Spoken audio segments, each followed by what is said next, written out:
Aujourd'hui, ça fait 1 an. 1 an que ma vie a complètement changé. À pareille date, mon directeur m'avait convoqué dans son bureau. Comment ça va, Alexandra? Ta santé, ça va?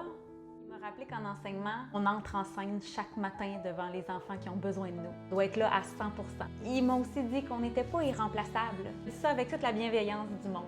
Mais s'il voit que je ne l'ai pas pris comme ça au début, non. Sur le coup, j'ai montré les dents. Quoi, tu trouves que je fais pas bien mon travail? Tu veux que je m'en aille? Fait, je vais m'en aller. C'est qui est allé bavasser? Un parent? Un collègue? Cette convocation-là m'a vraiment challenge. Parce que moi, j'écoute toujours les consignes à la lettre. Je fais ce qu'on me demande, même quand je suis pas d'accord. Puis j'ai toujours travaillé comme une forcenée, à 100 000 à l'heure. Pas vrai que j'allais abandonner à quelques mois de la fin de l'année. Puis c'est vrai, j'avais pris la décision de prendre une année sans solde pour réfléchir. J'avais pas du tout prévu que ma carrière d'enseignante au primaire allait se finir comme ça. Pas du tout. J'allais la finir cette année-là. Alex, elle est forte, elle est capable. Fait que je suis retournée en classe quelques jours. Il y avait clairement quelque chose qui avait été brisé. Ça fait officiellement 1 an que j'ai quitté ma classe puis j'y ai jamais remis les pieds. Les premiers jours, là, il y avait un vide profond en dedans de moi. Je me rappelle, j'étais assise sur ma chaise Adirondack au soleil. Je me demandais, qu'est-ce que j'ai à faire? Pas de planif, pas de rencontre, bulletin, de paperasse, rien. Mais qu'est-ce que je vais faire de ma vie? Avec mon fameux bac en enseignement au préscolaire primaire, je peux faire d'autres. Un sale conflit cognitif qu'on vit quand on a toujours rêvé de quelque chose, que quand on l'a, on se rend compte que c'était pas tout à fait ça qu'on avait imaginé. J'ai toujours voulu être enseignante. J'étais petite, j'avais ma classe, des gigotableaux, pupitres, des élèves imaginaires. J'ai joué à l'école jusqu'à l'adolescence. On était gênants. C'était ça qui me faisait triper. Pour moi, il n'y a pas eu de question de choix de carrière. Je voulais être enseignante. J'ai été enseignante pendant 14 ans. Fait que les premières semaines de mon arrêt, j'ai clairement vécu un vide total.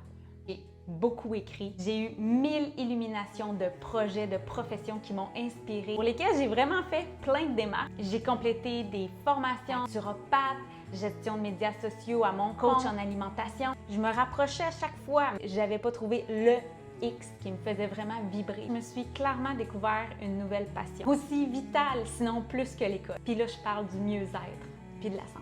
Je sais pas pourquoi ça m'a parlé autant. Peut-être bien que j'avais un peu de travail à faire là-dedans. Pire, là, c'est que j'ai tellement répété souvent à mes élèves de maternelle, c'est important d'être bien dans son corps, dans son cœur, dans sa tête. Mais je l'incarnais même pas moi-même. J'ai tellement été sur le pilote automatique toute ma vie. Ce temps d'arrêt-là m'a obligée à m'arrêter complètement. Je peux dire que je vis ma best life, vraiment. Je me suis jamais sentie aussi ancrée que maintenant. C'est pour ça que la santé, le bien-être, j'en fais ma mission. Certains me demandent ce que je fais, où est-ce que je suis rendue. Ma vie a toujours été bonne avec moi, puis ça n'a pas arrêté. Il y a déjà presque 6 mois, et sur mon chemin, une opportunité qui a tellement vibré avec moi. Tadam! Je travaille maintenant pour le centre sportif holistique La Forge à Trois-Rivières. Puis ça me rend tellement fière. J'accompagne les gens dans leur processus de transformation à travers mon propre parcours. Je les accueille, les motive, les soutiens aussi. Je réponds à leurs questions, puis je leur partage la tonne de connaissances que j'ai acquises dans la dernière année à travers un service en ligne.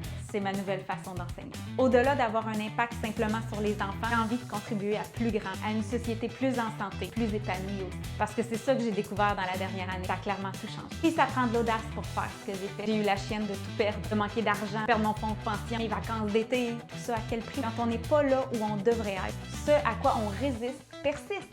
Résister pendant 14 ans. C'est long, 14 ans. Plus de la persévérance, là, c'est de l'acharnement. Mais quand on lâche prise, c'est drôle, tout s'aligne. Fait que si tu avais besoin d'un go pour faire un move dans ta vie, peu importe quoi, là, ben go! Drette là, pose-toi même pas de questions. Fais-le, tu vas voir où ça va te mener.